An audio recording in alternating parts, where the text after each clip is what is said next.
또 마지막으로 네. ETF를 활용한 퇴직연금 투자 전략에 대해서 어떤 이야기 또 해주실 건가요? 이야기 부탁드립니다. 네, 일단 퇴직연금 투자 그리고 ETF를 활용한 퇴직연금 투자에 있어서는 개개인별로 다 투자 성향이 다르고 또 재무 상황이 또 다르잖아요. 그렇기 때문에 본인의 연령별 또는 재무 상황별 그리고 또 투자 성향별 전략을 좀 달리 가져가야 된다고 생각을 해요.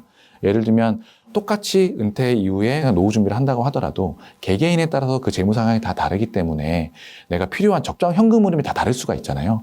그런 부분도 고려를 해야 되고 또 내가 이런 정도의 투자 규모가 필요하다고 하더라도 개개인별로 또 투자 스타일이 다를 수 있잖아요. 나는 주식형은 죽어도 못하겠다. 또는 나는 채권에 투자를 많이 하고 싶다. 또는 안전자산에 투자를 많이 하고 싶다. 또는 나는 오로지 주식형의 투자 비중을 많이 늘려가고 싶다. 또는 같은 주식형 안에서도 지수형으로 할 거냐. 또 여러 가지 테마나 압축 포트폴리오를 할 거냐. 이런 다 다를 수 있기 때문에 그러한 부분을 일단 고려하셔서 다 달라질 수밖에 없다라는 걸 먼저 말씀을 드리고요. 그 중에서 이제 연령별로 좀 한번 나눠서 그래도 말씀을 한번 드려보고 싶어요. 보통 사회초년생이라고 하는 또는 이제 20, 30대 분들, 이제 연금 계좌에 투자를 시작하시는 분들 같은 경우에는 저는 최대한 퇴직연금 안에서 위험자산의 비중을 늘려서 투자를 하셔라 라고 말씀을 드립니다.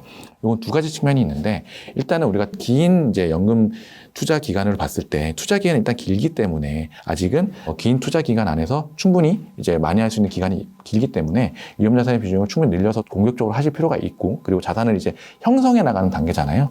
그렇기 때문에 좀 더 공격적인 투자가 필요한 시점이다.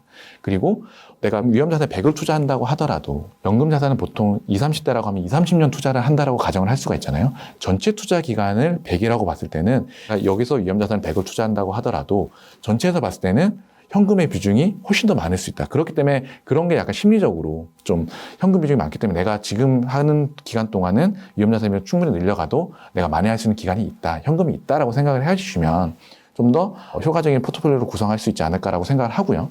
그리고 또 20, 30대 이후에 40대, 50대 이제 연금 수령 전에 있는 투자자분들은 보통은 이제 안전자산에 대한 고민을 시작을 하실 거고 자산 배분에 대한 고민을 시작하실 거고 일정 부분 좀 리스크 해지를 좀 해야 되지 않을까라고 생각하시는데 저에 해당되는 얘기기도 하거든요. 근데 이제 저 같은 경우에는 그래도 저는 아직까지는 위험자산의 비중을 최대한 늘려가라고 말씀을 드려요. 이게 어떤 측면이냐면 우리가 연금 계좌를 퇴직연금만 보게 되면 이제 하나의 그 계좌로 볼 수가 있지만 연금을 3층 구조라고 하잖아요. 보통 국민연금, 퇴직연금, 개인연금 이렇게 얘기를 하는데 퇴직연금 계좌 안에서 위험자산 비중을 최대한 많이 가져간다고 하더라도 국민연금이라는 또 안전자산의 병역이 있기 때문에 우리 연금자산 전체로 보게 되면 또 일정 부분 안전자산의 포지션을 내가 가지고 있다. 그리고 최대한 내가 노후에 소득 대체율을 높이기 위해서는 퇴직연금이라든지 연금저축계좌에서 최대한 공격적인 투자, 그러니까 투기를 하면 안 되지만 최대한 내가 주식의 비중을 늘려가면서 공격적인 투자 포지션을 잡아가면서 시장을 대항하면서 자산을 형성해 나갈 필요가 있다. 왜?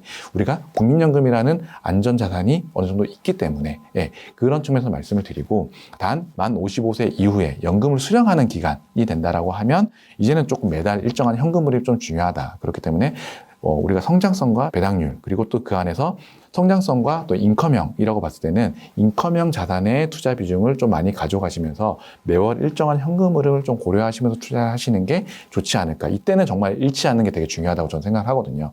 이러한 큰 틀에서 좀 잡아가셔서 거기에 이제 본인의 투자 스타일을 넣으셔서 어떤 자산과 상품을 선별하시면 굉장히 좋은 투자가 되지 않을까라고 생각을 합니다. 깔끔하게 정리해 주셨습니다. 네. 특히 다른 분야보다 이 연금 투자가 나이 연령대에 따라서 또 투자하는 방식이 정말 더 중요할 것 같아요. 그렇죠. 그 방법에 따라서 또 달라지겠죠. 네. 그리고 또 질문. 제가 예를 들어서 55세, 60세까지 잘 지켰으면 네. 그때 이제 그 나이대 이후부터는 뽑을 때 또 편하게 이제 뽑았을 수 있는 건가요? 맞아요. 그때는 이제 일반 계좌처럼 뭐 나스닥 100 얼마 사고 얼마 빼고 그때부터는 가능한 건가요? 맞아요. 지금 현재 기준으로 보게 되면 내가 1년에 받을 수 있는 게 1,200만 원 한도예요. 그 안에서는 내가 10년 이상의 기간을 연금으로 수령하게 되면 매월 일정 금액을 연금처럼 수령을 할 수가 있습니다.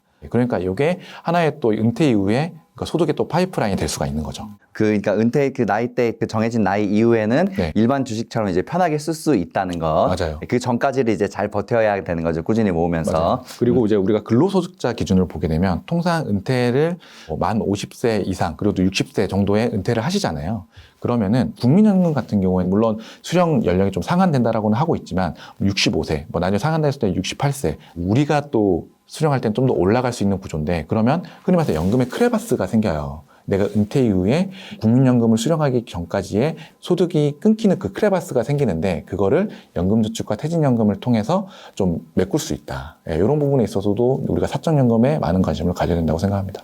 네, 또 중요한 이야기 해주셨습니다. 사실 팀장님 나이 때나 제 나이 때는 국민연금을 받는 거, 네. 뭐 은퇴 후에 모는 거를 아직 좀 공감을 안 하실 수도 있지만 우리나라의 인구가 50세 이상의 인구가 제일 많습니다. 그렇죠? 맞아요. 그런 분들은 이런 거 진짜 생각해 보셔야 될 것 같아요. 국민연금 같은 경우도 이제 그 나이대가 점점 이제 늦게 받는다고 하고 올라가고 있죠. 그렇죠. 올라가고 있고 아까 중요한 얘기 그 비는 부분이 생기기 때문에 연금 그 계좌를 활용해서 준비해 놓는 게 진짜 중요할 것 같습니다. 맞습니다. 네, 중요한 거는 이제 이걸로 하는 장기 투자를 과연 이제 잘 할 수 있을까? 네네. 스터디와 인내심이 정말 필요할 것 같긴 해요. 맞습니다. 그래서 제가 오늘 말씀드리고 싶은 딱 키워드는 그거 같아요. 그냥 연금저축, 퇴직연금, 그리고 ETF 요 세 가지만 딱 기억하시고 그리고 노후 준비에 있어서는 이 부분이 분명히 필수적인 요소가 될 수 있다. 저는 여기서 제일 중요한 포인트가 네. 종목 선정이 자동으로 필터링이 된다는 것. 네. 저는 이걸 제일 좋게 봐요. 왜냐하면 아까도 얘기했지만 물론 우리가 주식 투자를 잘해서 돈을 벌어야겠지만 네. 생각보다 그렇지 못할 수도 있거든요. 그럼요. 예를 들어서 저희 아버지 같은 경우도 종목 선택 잘못해서 실수하실 수 있고